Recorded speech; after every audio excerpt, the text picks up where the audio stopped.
Get exclusive subscriber-only content and new episodes first and ad-free with Spicegate Plus on Apple Podcasts. This is True Spies, the podcast that takes you deep inside the greatest secret missions of all time. Week by week, you'll hear the true stories behind the operations that have shaped the world we live in. You'll meet the people who live life undercover. What do they know? What are their skills? And what would you do in their position? I'm Rhiannon Needs, and this is True Spies from Spicegate Studios. The ideology and the so-called motivations that you had before, which is building a socialist utopia or a socialist prison, that ideology has been stripped away, and all you have is kind of the pulsating emotional core of the desire to humiliate. I think we have to understand the magnitude of the challenge. Disinformation Warfare, Part 1, The Troll Farm.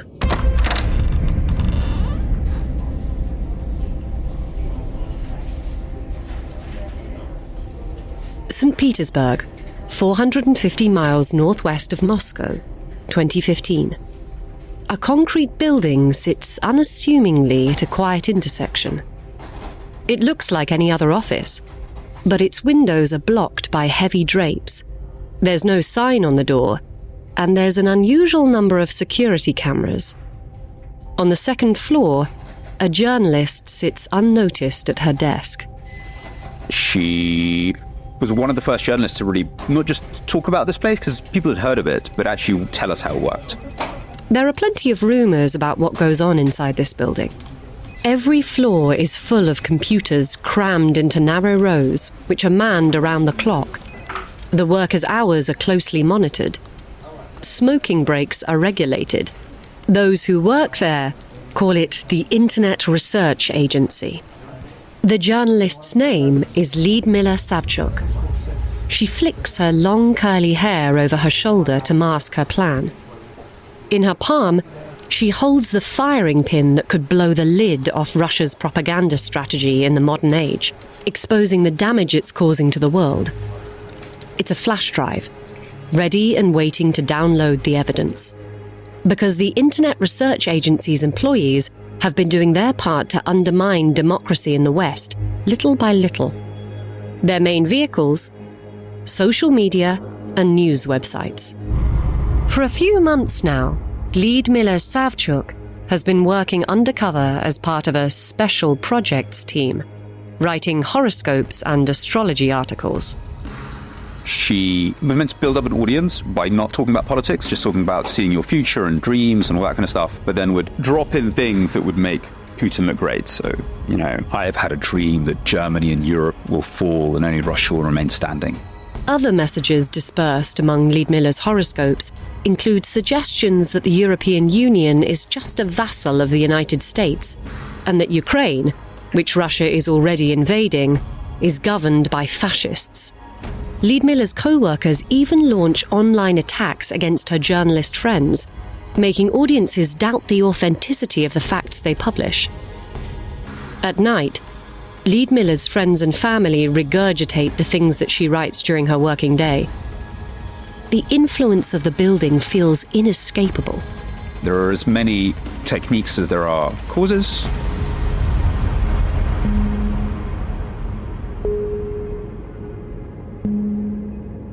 Before it was shut down in the summer of 2023, the Internet Research Agency, or IRA, also came to be known as the Troll Farm. It attacked, in great numbers, anyone that didn't fall in line with the Kremlin's worldview. It created what looked like real social media accounts and communities. It posted antagonistic memes, commented on news broadcast videos, retweeted disinformation, and fueled bile in the comments section on newspaper websites. It sowed distrust in democracy and government. It was the ultimate influencer. And what made the farm especially powerful? It was very hard to prove where this content and these people had come from, and who in the world was responsible. there's a public interest to expose the deeply sort of unethical, secretive and malign activities of this organization. When Liedmiller took up her undercover position in 2015, nobody yet understood the scale on which the farm was operating. But soon to come was the 2016 US presidential election, Brexit, and an escalation of the assault on Ukraine. Disinformation experts believe that each of these events were affected by the handiwork of the people in this building. But when Liedmiller took the flash drive full of evidence home with her, broke the story to the world didn't respond as she'd expected. This is the first of a special 2-part True Spies miniseries, in which we're doing something a little different. We're looking at how Russia's government uses various techniques to influence people, shape their thoughts and opinions, incite action, obscure facts, and carry out disguised attacks. Next week, we'll focus on the repercussions of these tactics on American democracy. This week, however, we're exploring their effects closer to home, inside Russia itself and on its neighbours. Let's meet our expert guide to Russia and its influence operations. My name is Peter Pomerantsev. I am a non-fiction author specializing on propaganda. I look at a lot at Russian propaganda, how it's changed in today's world, how we can fight it. Peter's relationship to the Russian influence machine goes back a long way. So my parents were from the Soviet Union. My mother is from Kiev and my father is from Chernivtsi, a town in western Ukraine. And they were very politically active in the 1970s. My mother was a documentary maker. She reported from Chechnya quite a lot in the 90s. So she saw the sort of the early violence that it was capable of. Then my father was arrested by the KGB for reading illegal books. They were fighting against censorship. Peter's father dismissed all charges against him as baseless and unproven. He refused to give evidence about his friends, family, and acquaintances. The tug of war between freedom of speech and censorship was a fight that Peter's parents, and many like them, coalesced around. They knew and understood their enemy. For them, the right to information and expression meant everything. There was a simple formula: just get more speech out there and democracy will win. But even when it wasn't overtly restricting Soviet citizens' liberties, the KGB created an environment of paranoia which worked to the same end. So when my father was being interrogated by the KGB for a year, everybody was preparing that he would be put away like most of his friends had been. The Soviet regime concealed information regarding political arrests and interrogations, property searches, trials, beatings on the street, and abuses in prison. But Peter's family developed surprising ways of communicating information with one another.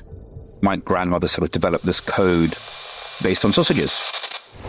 If Peter's father were imprisoned, his mother told him, she'd keep him abreast of what was going on in the outside world through the food she brought him during her visits.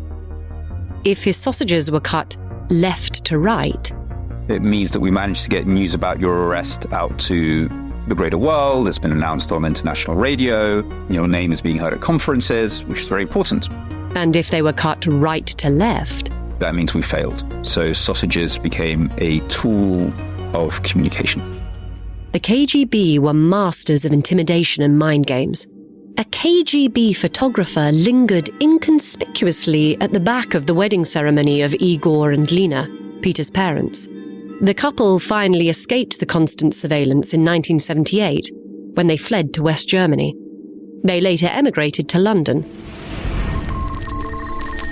The Cold War ended with the collapse of the Soviet Union in 1991. Restrictions on foreign books and films were lifted, and historical records were declassified and released. The truth about the Chernobyl nuclear disaster finally came out. But the West's economic prosperity never materialized as promised in Europe's east. Many citizens of the new Russia became disillusioned by the economic crisis, rapid privatization, corruption, the First Chechen War, and Premier Boris Yeltsin's very public drinking problem. In the same year, A new name joined the administration. One Vladimir Putin. And now we're in a completely different world. And what that's changed, I think, beyond the obvious technology, is a kind of theory about the relationship between information and democracy. 45 years have now passed since Peter's parents fought for their freedoms. Gone are the days of total information suppression. We live in a world where there's an abundance of information. We're sort of drowning in information and disinformation. And how do we deal with that challenge?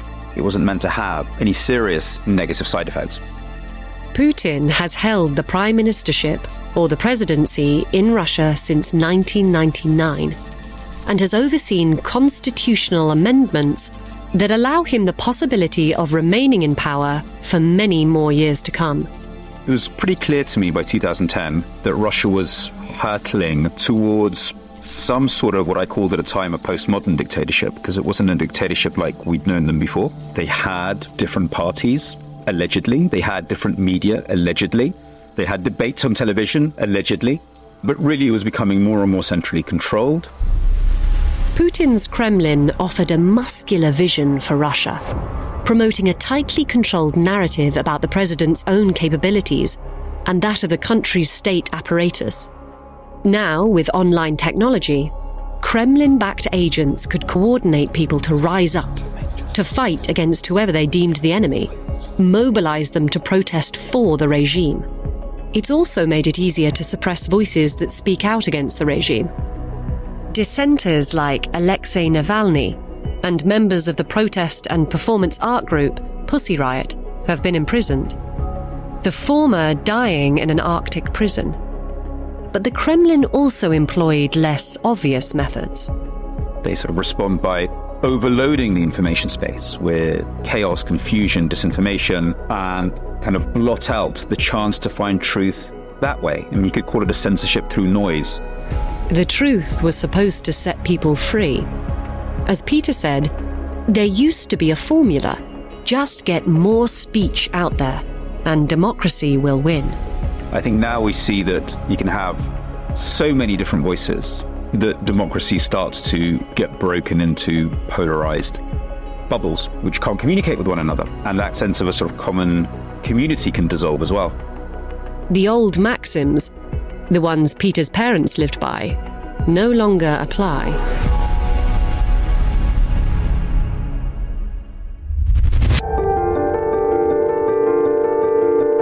We're going to check back in with Liudmila at the internet research agency Troll Farm in a minute. But first, let's look at Russia's motivations for operating like this. Propaganda is one of these words which has been so overused over the last 100 years, and I think now is particularly overused during the sort of new wave of propaganda that has emerged in the digital era. According to Peter, that word itself, propaganda, has now become weaponized by the Russians. I mean, they often frame things as an answer to what they say others are doing to them. That's quite classic for them. So human rights NGOs, the BBC, all these sort of tools are part of a coordinated information war against Russia to undermine Russia, and therefore they have to strike back. Everything is dismissed as propaganda that you don't like.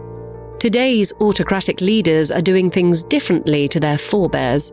If before you had a socialist or communist ideological utopia that you would least reference as your motivation, now it's just raw emotions and quite naked desire to dominate, to humiliate others, and that's embraced very openly. But if the presentation is more outwardly aggressive, the tools these autocrats use are often far subtler. You need lots of things to keep people distracted, scared, entertained. You need to crawl into different audiences and treat different audiences with different messages. Social media allows the Kremlin to target specific sections of society all over the world. A very easy and cheap way of doing this is fabricating and spreading conspiracy theories. Conspiracy theories muddle the facts, challenge the historical record, and reshape how people perceive the world. Often, these theories do not support ideology. They replace it.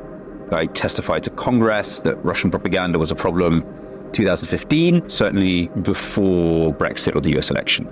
Authoritarian regimes now maintain control, by pushing forward narratives that undermine people's trust in functional, honest systems. This is known as white jamming. When autocrats white jam their people, audiences start to see a questionable, if difficult to prove, motive behind even the most harmless action, as we'll see in Estonia and eastern Ukraine shortly. As their cynicism grows, their belief in the feasibility of alternatives wanes, as does the belief in their own power to make a difference. Those who deal in disinformation can concoct this feeling of malaise and serve it on a global scale. They manipulate discourse online through various tools, through online publications, through various laws, through troll farms. So it's a much richer approach to controlling society through information and disinformation. We started our story at the desk of Russian journalist Lyudmila Savchuk, who first infiltrated St. Petersburg's Internet Research Agency in 2014, a troll farm that uses online influence techniques to mold public opinion. She'd been sort of a journalist and an activist, and she'd become aware that critics of the Kremlin were being attacked online, and she'd heard about this troll farm. She managed to get in there, pretend to work there, while all the time collecting evidence about it, and a friend invited her to work there, so he'd been a journalist, said, come and do this job instead. The manager had concerns about Lyudmila's investigative background. They need journalists that would toe the farm's political line and not question it. Lyudmila waves this off. Oh, come on. Who here hasn't done that sort of work back in the past? It's kind of like journalism, but, a bit more innovative, but it pays really well. Once Lyudmila settled into her work at the farm and spent a few months there, she came to realize the existential danger it now posed to the outside world. Boris Nemtsov was probably the last and only genuine Russian opposition politician. He was actually somebody who was earmarked to be president of Russia in the 1990s, and then a guy called Putin was instead. But he kind of remained a bit of a thorn in Putin's side, and then in 2015, he was murdered very, very spectacularly right in front of the Kremlin. He was gunned down. The farm goes into overdrive. Influence is achieved not by having a few powerful influencers with many followers, but by many small ones communicating incessantly. Say it was the Ukrainians who were behind it, or these guys, or the Western spy agencies who were behind it. Say it's a false flag. Muddy the waters as much as you can in all your messaging. Employees at the farm were not Secret Service officers or PR gurus. Many were young journalists from solid educational backgrounds who, Lyudmila observed, didn't hesitate to smear, ridicule and shame those they were told to target. Lyudmila was stunned by the scale of the attacks. As we'll see, entire countries would be brought to their knees. She was conflicted, as she'd made friends there, but she had to stick to the mission. She inserted the flash drive into her computer, hand hovering to conceal it, hair hanging loose over her shoulder to thwart prying eyes.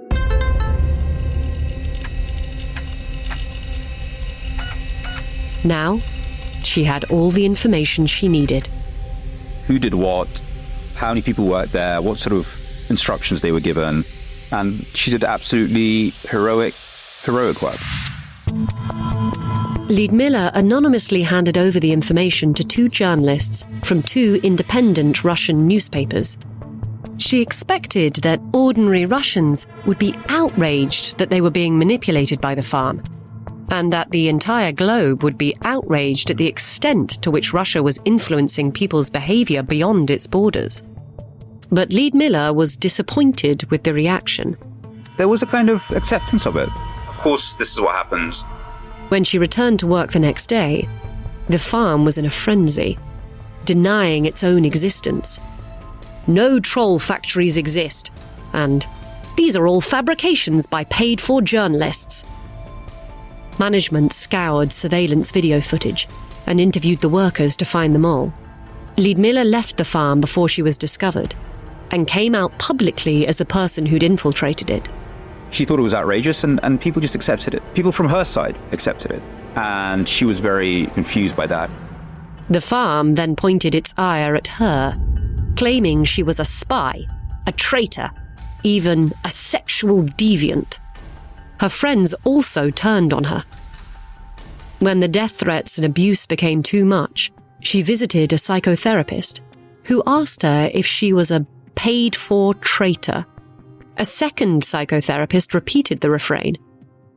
She had left the farm only to find its online influence was everywhere in the real world.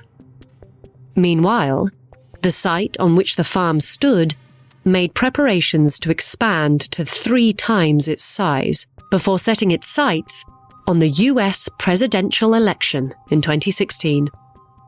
Only then, when its reach had so clearly extended far beyond Russia itself, would the West listen to Lyudmila. When the story of the troll farms broke in the West, which was after 2016 and Russian interference in the US elections, through the very same troll farm, there was outrage, but it was very politicized. People who were against Donald Trump were outraged. People who were for Donald Trump said, oh, everyone does this, and it didn't have any influence anyway. But then it was very hard to do anything about it legally. According to the Computational Propaganda Research Project at Oxford University, over 30 million Americans shared the IRA's sensationalist, divisive, and unfounded information among their friends, families, and communities. Before it set its sights across the Atlantic, the farm honed and perfected its influence techniques. Of course, the Kremlin didn't technically own this farm. It's in private ownership. The person who did own it is intriguing for several reasons. So the Internet Research Agency was owned by Yevgeny Prigozhin? Yes, you heard that right. Yevgeny Prigozhin. Who was, until recently, one of Putin's businessmen who delivered various services for Putin, propaganda. He ran a mercenary company for him, and he also catered the Kremlin's food. He was the Kremlin's chef, in a way. He was a businessman, and this was a business. Listeners might be more familiar with his role as leader of the Wagner Group, a private military organization with close ties to the Kremlin. In June 2023, Prigozhin turned his fighters on Moscow, saying that the Ukraine war was based on lies. Lies his farm had helped to spread. 2 months later, Russia announced that Prigozhin had died in a plane crash. The details were confusing, with many conflicting reports of what happened. But researchers and analysts determined an explosion brought down the plane. Nobody can say for sure who's responsible. So, the Russian state didn't own the troll farm. A mercenary did. The Kremlin had plausible deniability if accused of actioning these online influence operations. There is no law in most countries banning disinformation. Lies are not illegal. Tech companies now talk about wanting to curb something they call coordinated inauthentic behavior. The illegal bit might be interference in an election in an illegal way, but simply sitting around and producing tens of thousands of fake accounts on Twitter or Facebook, that's not a bookable offense. The various attempts to regulate the space are highly complex. In 2013, the events at Kyiv's Maidan and or Independence Square, marked the initiation of a new tactic adopted by the Kremlin to defeat an opponent by setting off a chain of events intended to cause its internal decline. Ukrainian President Yanukovych had abruptly abandoned a long-standing promise to sign a European Union association agreement, instead taking a multi-billion-dollar loan from the Kremlin. His police then beat up students, protesting for less corruption in government in Kyiv's Independence Square. When Peter was writing his book, This Is Not Propaganda: Adventures in the War Against Reality, he met a journalist named Tetiana Matichak. She had been active during the protests. Tetiana was involved in one of the sort of positive uses of social media, because it's not only used for negative things, helping advance people-powered protests, organizing protests, gathering people, motivating people to stand up. And obviously we saw that in the Arab Spring, which is a very idealistic moment when there was a lot of promise around the use of social media. At her father's flat, Tetiana turned on her television.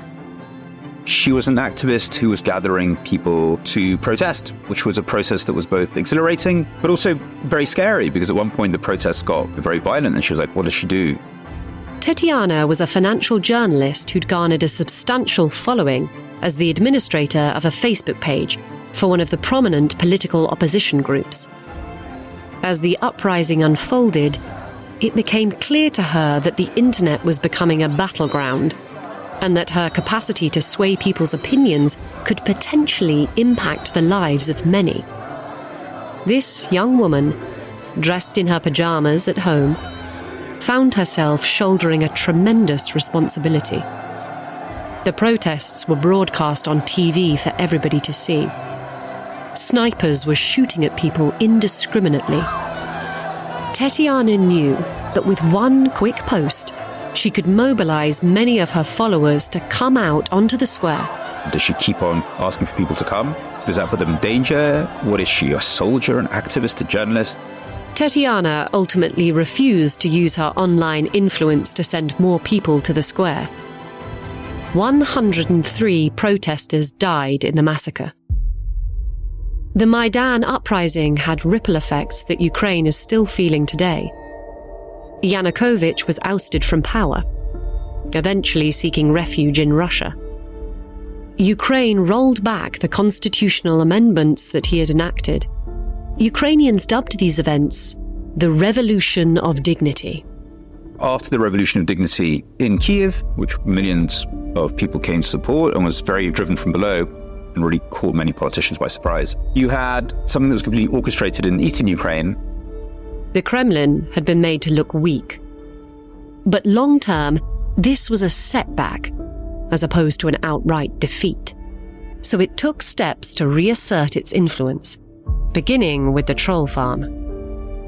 The narrative of the Maidan uprising was reconfigured by the trolls, who presented it as a broader story of Ukrainians being controlled by covert American forces, trying to bring about regime change.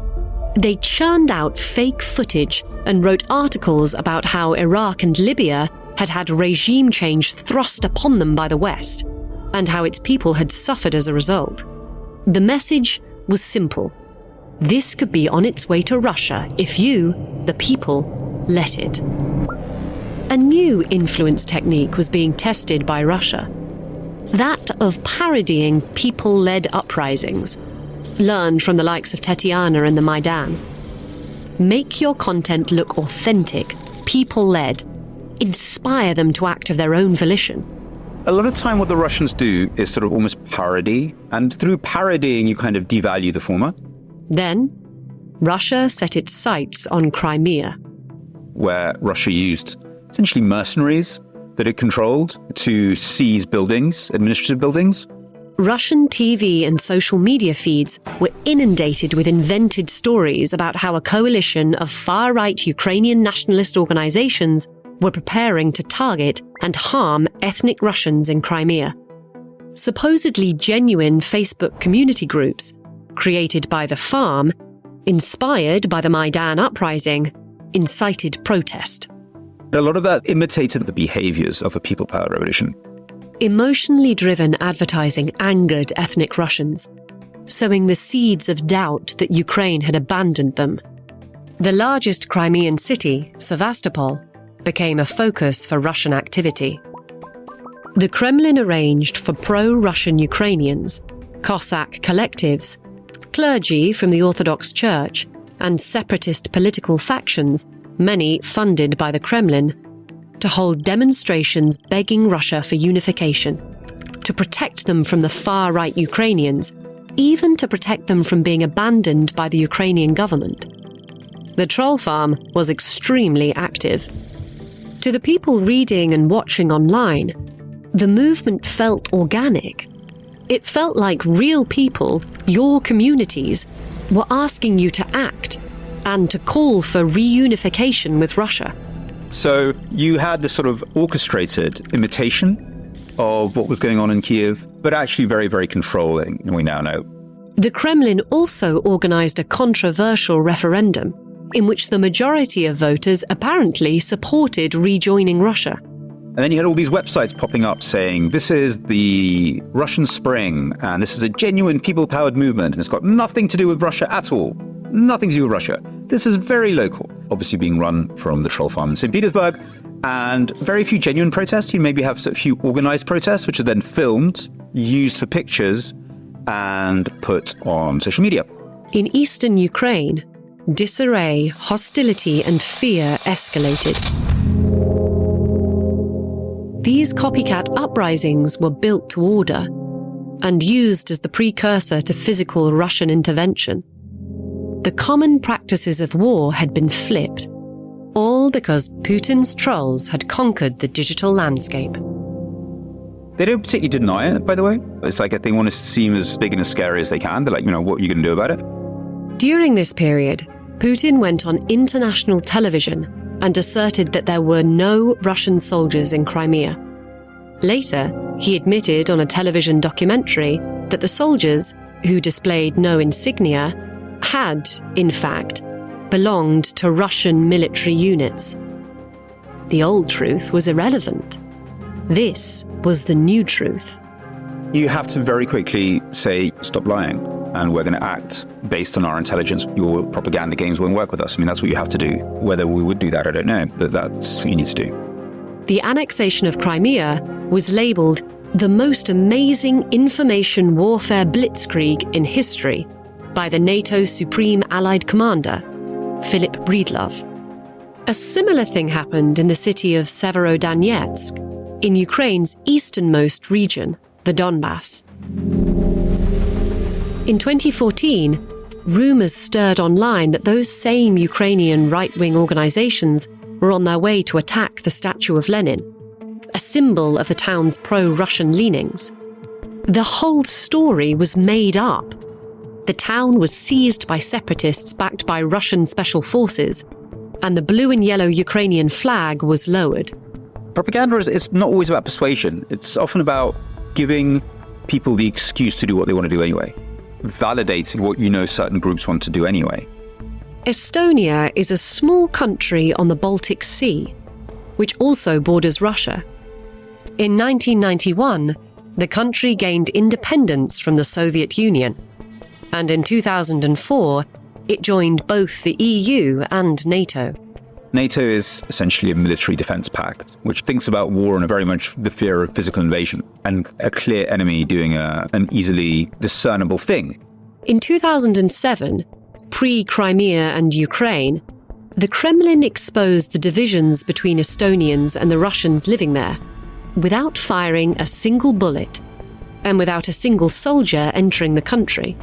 Estonia was kind of used as a sort of a place that the Russians wanted to show the countries around them that they hadn't escaped, that they were still vulnerable, and that Russia could still come for them, and no one could do anything about it.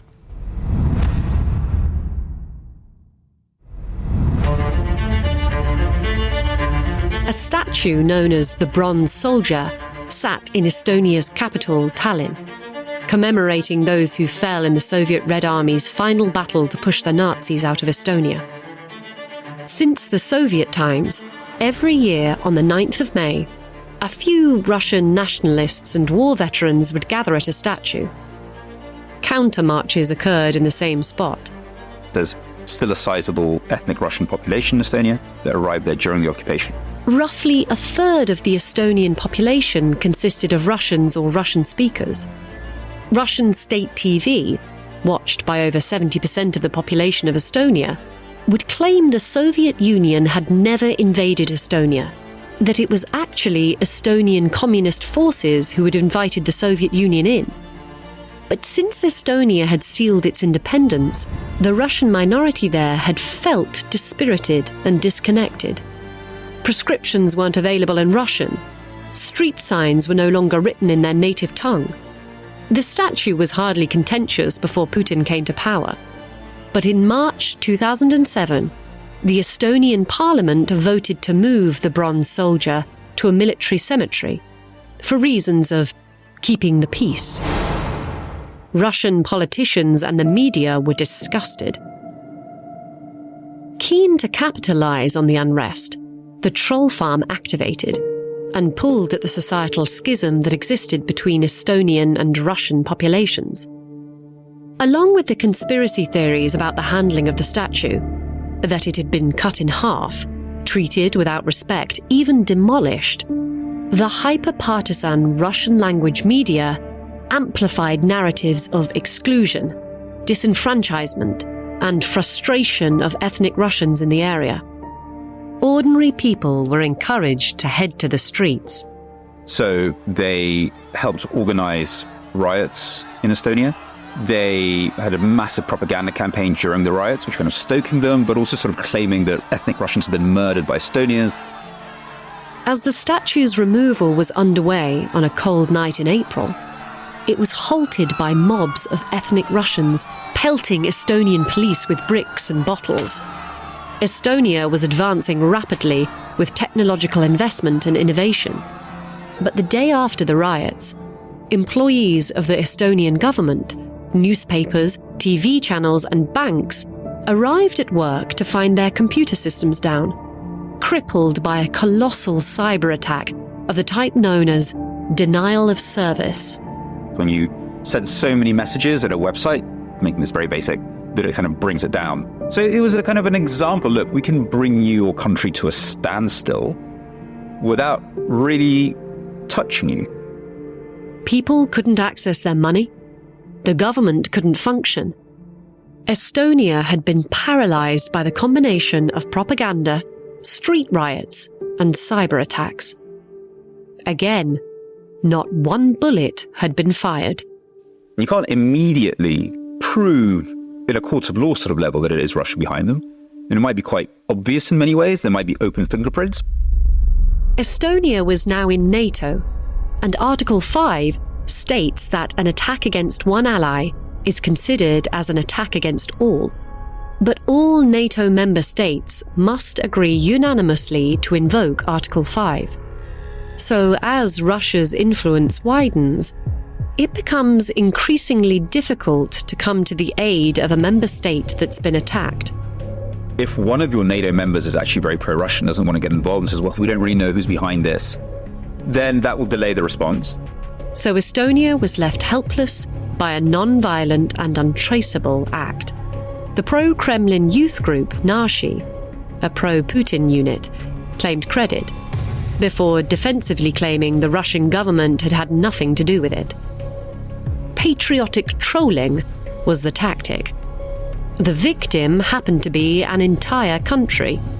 So it's almost like a statement of, we're so powerful we can get away with it. The more we admit to what they're doing, the more we need to respond. We still don't want to use the word war because that ties us into all sorts of commitments. And that means we have to do something. Estonia became a leader in cybersecurity and internet technologies in Europe, and half-jokingly thanked its former Soviet master for perfecting its contingency planning. Many other countries weren't so lucky. Russia does all sorts of conflict. In Syria, we saw them really doing a dry run for Ukraine in the sense of seeing how many war crimes they could commit, including backing Assad as he did, using barrel bombs to hit civilian objects, but then using their own air force to commit war crimes. And could they get away with it? Since the Cold War, Russia has constantly been widening the battlefield.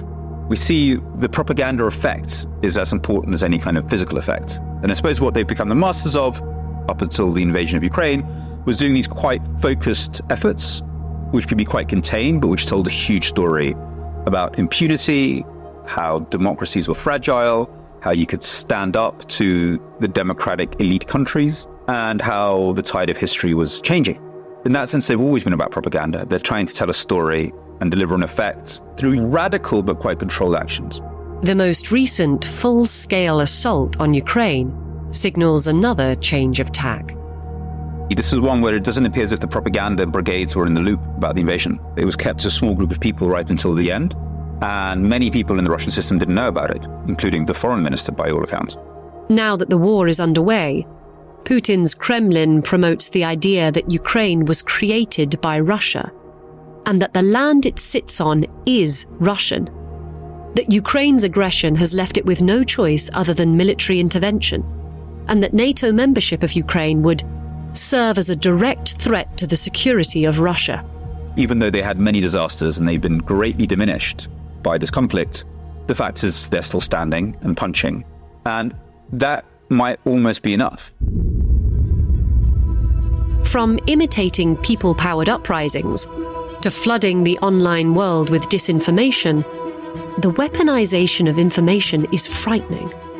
But there are forces out there fighting back. The paradox that we face is that we have to reveal and expose what Russia and others are doing without sinking into their cynicism. The ultimate guardians of democracy are its citizens. Look at the stories of Tetiana and Lyudmila. They stayed focused on reality, held their leaders accountable, and created their own spheres of influence. But they very often lived in fear of their lives, targeted with labels like foreign agent and traitor. I think Russia was quite innovative in a negative way, but innovative in really utilizing this both in domestic propaganda, firstly to go after dissidents, to go after people who oppose them, and then internationally as a core part of their international and foreign policy propaganda. Peter's parents lived in a world starved of information.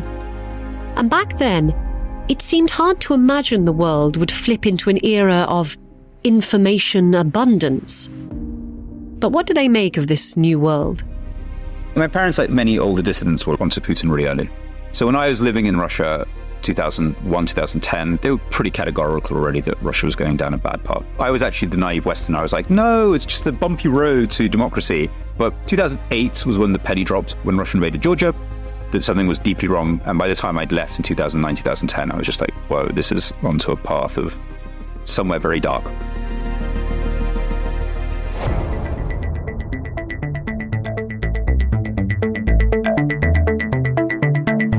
I'm Rhiannon Needs. Join me next week on True Spies for part 2 of our deep dive into Russian influence operations.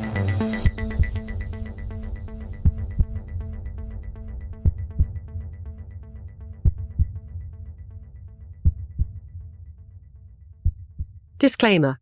The views expressed in this podcast are those of the subject. These stories are told from their perspective, and their authenticity should be assessed on a case-by-case basis.